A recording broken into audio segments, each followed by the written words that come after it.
আর এই বস্তার মধ্যে কি দেখতেছো না? ডাব, নারকেল সবকিছু পাচ্ছে গাছ থেকে। সবগুলো কি ভালো আছে? দেখে মনে হইতেছে সবই ভালো, কিন্তু কিছু কিছু নারকেল আছে সূর্যে খাইছে, ডাবের মধ্যে জল বাঁচতেছে না, নারকেলের মধ্যে জল বাঁচতেছে না, কিন্তু ম্যাক্সিমামই ভালো।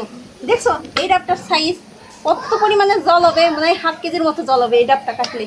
তাই কোনোটা কি হালকা আছে এর মধ্যে? এই যে এই দেখো এটার মধ্যে একটু জল বাঁচতেছে না, কিন্তু পড়ে গেল আরেকটা। এতগুলো নারকেল আমি এখন কিভাবে একা একা বাড়ি দিব? তুমি কিন্তু আমাকে সাহায্য করবা। করলাম, কিন্তু এই যে যেগুলো নাকি জল নাই সেগুলো তো ফেলে দেওয়া লাগবে না। কি করবো সেটাই তো বুঝতেছি না। এই যে 2টা বস্তা নিয়ে আসছি, তাইলে একটা কাজ করি, যেগুলো জল বাজে আর ডাব সেগুলো সব আলাদা করে ফেলি, আর যেগুলো জল বাজে না এই বাড়িতে রাইখে যাই। তারপরে তুমি দেখে শুনে দেখো যে ঠিক আছে কিনা, যদি ভালো না থাকে এখানে রেখে দিবানি, খড়ি হিসেবে ব্যবহার করা যাবে না। সেটাই করো, তুমি ভালোগুলো আগে বাছো বাইসা, যেটা জল আছে যেটা ভারী সেটা বাইসা বাইসা আলাদা করো, তারপরে বাকিগুলো প্রয়োজনে এখানে ফেলে নষ্ট করে দিতে পারবে। ঝুলে হয়ে গেছে, জল বাজতেছে, এই দেখো ড্যাব ড্যাব শব্দ হয় ভিতরে। তাই এবার ভাবতেছি পূজার সময় তো আর নারকেল এগুলো ভালো থাকবেন না, কিছু কুড়াইয়া ডিপ করে ফ্রিজে রেখে দিবানি, পূজার ভিতর নাড়ু বন্ধ যাবে না। রাখা যাবে ফ্রিজে? হ্যাঁ ফ্রিজে রাখা যাবে, মানে যে বলবানি যে কয়টা কুড়াই, যেগুলো এত ডাব কি আমরা বা এত নারকেল কি আমরা একা খাইতে পারবো? কতদিন রাখা যায় ফ্রিজে? ফ্রিজে তো 6-7 মাস ভালোই থাকে, আমি তো এর আগে রাখছিলাম তখন তো ভালোই ছিল। এখনো তো পূজার আছে 2 মাস। 2 মাসে এই ডাব যদি এরকম রাখি বা এই নারকেলগুলো যদি এরকম রাখি, এইগুলো কি থাকবে? আর যদি ছুঁলে রাখি তাও নষ্ট হয়ে যাবে, কোনোভাবেই রাখা সম্ভব না। দোকানে এই যে ঝুলাই রাখে দেখবা 4টা কিনলে 2টা পচা বাড়ি আনলে পরে, এগুলোও কিন্তু সেম অবস্থা হবে। তো নারকেলের দোকান হয়ে গেছে আজকে না তাহলে?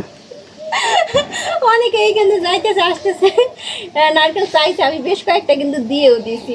তাই একটা নারকেলের দাম এখন কত? 200 টাকার উপরে না? হ্যাঁ 200 টাকা তো হবে।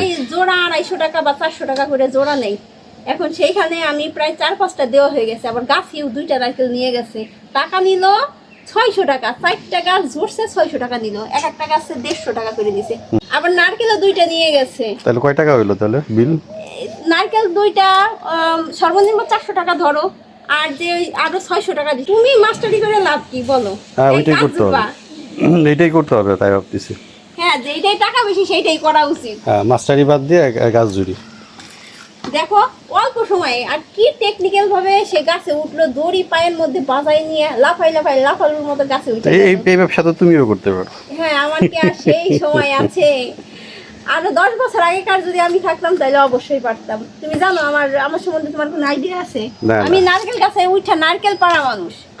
তাইলে কি মনে হয়? আচ্ছা আচ্ছা আচ্ছা আচ্ছা। এখন পারি না, কিন্তু সাইকেল চালাইছি, মোটরসাইকেল চালাইছি, নারকেল গাছে উঠছি, বড়ই গাছে উঠছি, আমরা গাছে উঠছি। আমার বাবার বাড়িতে অনেক বড় বড় গাছ ছিল, আম গাছে তো আমি উঠে আম পাড়তাম।